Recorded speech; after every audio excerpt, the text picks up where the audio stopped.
नमस्कार हेरो व्यूअर। आज का जो विषय वस्तु है वह सूर्य राशि परिवर्तन।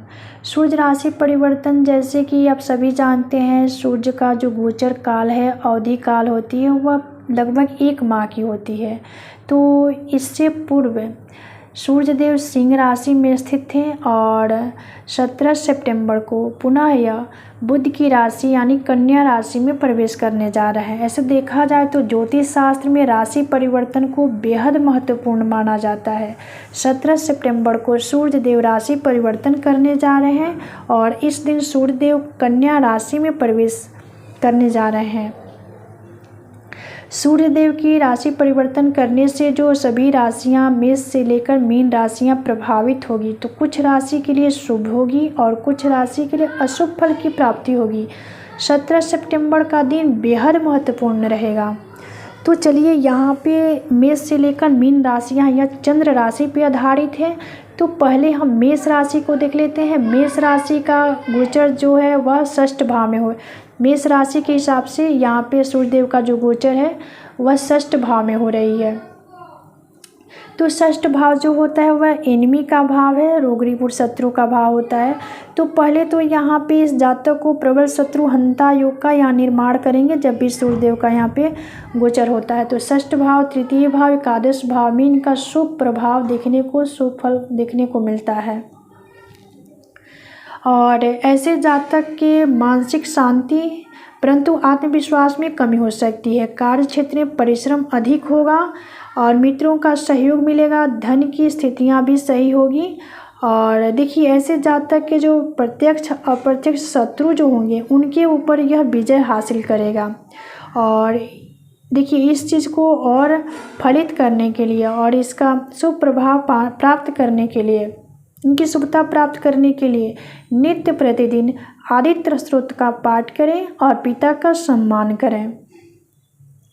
इसके बाद वृषभ राशि के लिए यह गोचर पंचम भाव में होने जा रहा है। देखिए, पंचम भाव त्रिकोण भाव है। यहाँ से संतान और ज्ञान का हम विचार करते हैं। तो ऐसे जातक के पास आत्मविश्वास होगी, माता का सानिध्य मिलेगा, लेखनादि बौद्धिक कार्य से भी सफलता प्राप्त होगी, आय में वृद्धि होगी। रहन सहन से थोड़ा सा कष्टमय हो सकता है और कार्य क्षेत्र में कठिनाइयां आ सकती है। विद्यार्थियों के लिए यह समय अनुकूल है और आप अध्यात्म के मार्ग पर चल सकते हैं, कोई नया कार्य कर सकते हैं। और इसके लिए यहाँ पर पिता का सम्मान करें और सूर्य को नित्य प्रतिदिन अर्घ्य प्रदान करें। इसके बाद मिथुन राशि के लिए यह गोचर चतुर्थ भाव में हो रहा है। देखिए, चतुर्थ भाव जो होता है, यहाँ से पारिवारिक सुख, गृह सुख और माता का सुख का विचार करते हैं। तो ऐसे जातक की पारिवारिक समस्याएं बढ़ सकती है, दिनचर्या अव्यवस्थित रहेगी, नौकरी में अफसरों से वैचारिक मतभेद हो सकते हैं, पारिवारिक समस्याएं परेशान कर सकती हैं, सीने में दर्द, सीने में जलन होने की संभावना है, कमर में दर्द हो सकती है, घर में गृह कलह हो सकता है। इससे निजात और राहत पाने के लिए सूर्य देव का स्मरण करते रहना चाहिए। इसके बाद हम कर्क राशि के लिए यह गोचर तृतीय भाव में होने जा रहा है। देखिए, तृतीय भाव में इनका गोचर शुभ फलदायी होगा। ऐसे जातक के लिए समय जो होगा अनुकूल होगा। खास तौर से वो जातक जो लंबे समय से अपनी पूर्व किसी बीमारी से परेशान हैं, ग्रसित हैं, उन्हें राहत मिल सकती है, निजात मिल सकती है और भाई बहनों का सहयोग मिलेगा। आर्थिक दृष्टिकोण से बढ़िया है और इस समय परिश्रम खूब कीजिए, सब कुछ मिलेगा।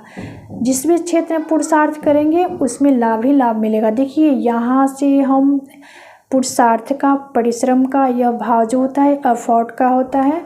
तो इसमें आप कंजूसी नहीं कीजिएगा तो सब कुछ संभव है, सब कुछ प्राप्त कर सकते हैं। इसके बाद इसको और बेहतर इसका प्रभाव और फल प्राप्त करने के लिए सूर्य देव का स्मरण करते रहिए और नित्य प्रतिदिन अर्घ्य प्रदान कीजिए और पिता का सम्मान कीजिए। इसके बाद सिंह राशि के लिए द्वितीय भाव में हो रहा है यह गोचर। तो द्वितीय भाव वाणी का भाव है। सूर्य का गोचर आपके लिए ज़्यादा अनुकूल नहीं रहने वाला है। आपको इस पे वाणी पे सोच विचार कर कुछ भी कहना, कुछ भी बोलना होता है, वाणी पर ख्याल कीजिएगा। वाणी दोष के कारण आर्थिक कैरियर के मोर्चे पर नुकसान हो सकता है। जहाँ तक संभव हो हर परिस्थिति में खुद को शांत रखें। भविष्य को लेकर कुछ चिंता थी वो दूर होगी, बस वाणी का प्रयोग करना सीखें, यानी वाणी पर नियंत्रण रखें। सूर्यदेव का स्मरण कीजिए, आँखों का भी ख्याल कीजिए रखिएगा, क्योंकि यहाँ से आँखों का भी विचार करते हैं। और सूर्य क्रूर ग्रह है, इनमें तेज है और गर्मी है, तो यहाँ से जब द्वितीय भाव में प्लेस करेंगे, इनका गोचर होगा, तो आँख का विशेष ध्यान रखना होगा। देखिए, इनका नेगेटिव प्रभाव कम करने के लिए पिता का सम्मान कीजिए और सूर्यदेव को अर्घ्य प्रदान कीजिए, सब कुछ सही होगा। इसके बाद कन्या राशि के लिए यह गोचर लग्न में ही हो रहा है, यानी कन्या राशि में ही हो रहा है।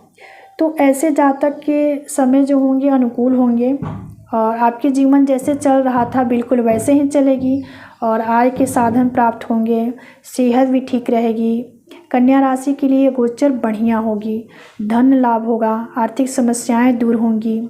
यह भाग्यप्रद समय है और भाग्यदायक होगा।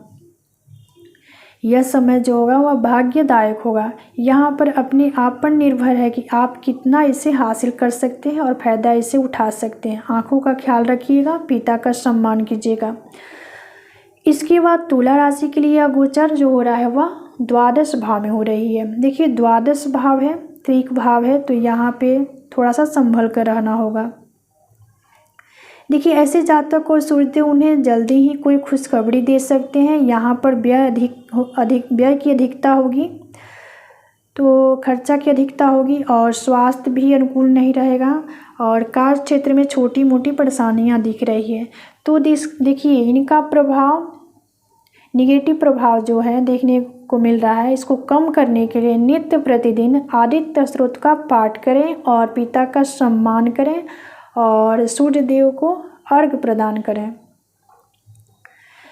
तो सब कुछ ठीक रहेगा। इसके बाद वृश्चिक राशि के लिए यह लाभ भाव में इनका गोचर हो रहा है, यानी एकादश भाव में। तो इनका जो आर्थिक स्थिति होगी वह सही होगी, सुडौल होगी और पारिवारिक जीवन भी सही होगा, उसमें शांति रहेगी और पारिवारिक जो वातावरण है, घर का जो माहौल है वह शांत रहेगा और मानसिक सुख भी मिलेगा। कुल मिलाकर वृश्चिक राशि वालों को यहाँ पे एकादश में सूर्यदेव का गोचर अच्छा फलदायी होगा। और इसका और प्रभाव उत्तम पाने के लिए यहाँ पर सूर्यदेव को अर्घ्य दें और पिता का सम्मान करें। और इसके बाद धनु राशि वालों के लिए यह गोचर कर्म भाव में हो रहा है, यानी दसम भाव में हो रही है। तो दसम भाव केंद्र का भाव है, यहाँ से कर्म का विचार करते हैं और व्यवसाय का भी विचार करते हैं। तो यदि आप व्यापार से जुड़े हैं तो सूर्यदेव अच्छे और नए अवसर देने वाले हैं, बिजनेस में विस्तार होगा। सूर्यदेव का प्रभाव आपकी अपनी उन सभी परेशानियों से निजात देने वाला है जो आपके निराशावादी विचार था वो दूर होगी। अधिकारी वर्ग से आपको सहयोग मिलेगा और भाग्य का साथ मिलेगा। यह गोचर आपके लिए अति उत्तम है, क्योंकि यह केंद्र भाव में और दसम भाव में हो रही है। और इसका फल प्राप्त करने के लिए यहाँ पर हम कह सकते हैं कि आप सूर्यदेव का नित्य स्मरण करते रहिए और आदित्य स्तोत्र का पाठ कीजिए और पिता का सम्मान कीजिए। इसके बाद मकर राशि वालों के लिए यह गोचर जो होगा वह भाग्य भाव में होगा, यानी 9 भाव में होगा।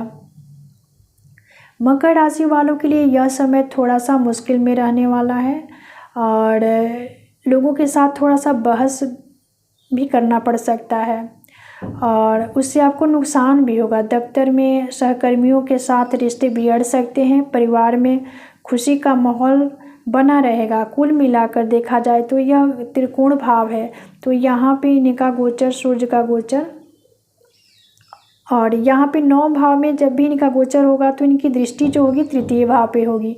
तो कुल मिलाकर यहाँ पे मकर राशि वालों के लिए यह गोचर जो है वह उत्तम फल ही प्रदान करेगी, क्योंकि यह भाग्य भाव है और भाग्य भाव में सूर्य का गोचर होने जा रहा है। तो यहाँ पे इनका जो प्रभाव होगा वह उत्तम होगा। इसके बाद कुंभ राशि वालों के लिए यह जो गोचर होगा अष्टम में होगी। तो अष्टम भाव त्रिक भाव है, तो यहाँ पे ऐसे जातक को खर्चे की अधिकता होगी, तनाव होगी, चिंता का कारण बना रहेगा और इसलिए अपने खर्चों पर नियंत्रण रखें। और इस चीज़ को कम करने के लिए इनका जो अष्टम में गोचर होगा सूर्य का, इसका प्रभाव कम करने के लिए नित्य प्रतिदिन आदित्य स्तोत्र का पाठ करें, पिता का सम्मान करें, सूर्य को अर्घ्य प्रदान करें, सब सही होगा। इसके बाद मीन राशि वालों के लिए यह गोचर सप्तम भाव में होने जा रही है। सप्तम भाव जो है यहाँ से हम पार्टनर का, साझेदारी का, व्यवसाय का भी विचार करते हैं। तो मीन राशि के जातक जो होंगे नौकरी व्यापार पहले की तरह चलती रहेगी। कुछ नए और अच्छे अवसर भी आपको प्राप्त हो सकते हैं। प्रॉपर्टी में निवेश करने के लिए अच्छा समय, वाहन खरीदने के लिए भी समय अनुकूल है। यह गोचर आपके सप्तम भाव में होने जा रही है और यह केंद्र भाव भी है, तो यहाँ पर भी इनका गोचर अच्छा ही प्रभाव देगा। और इस गोचर यानी काल के समय थोड़ा खान पान पे विशेष ध्यान रखना होगा और सब ठीक है। और कुल मिला जुला कर मीन राशि वालों के लिए गोचर फायदेमंद है। तो आज का विषय यहीं समाप्त होता है। मिलते हैं अगले वीडियो में एक नए विषय वस्तु के साथ। तब तक के लिए धन्यवाद, नमस्कार।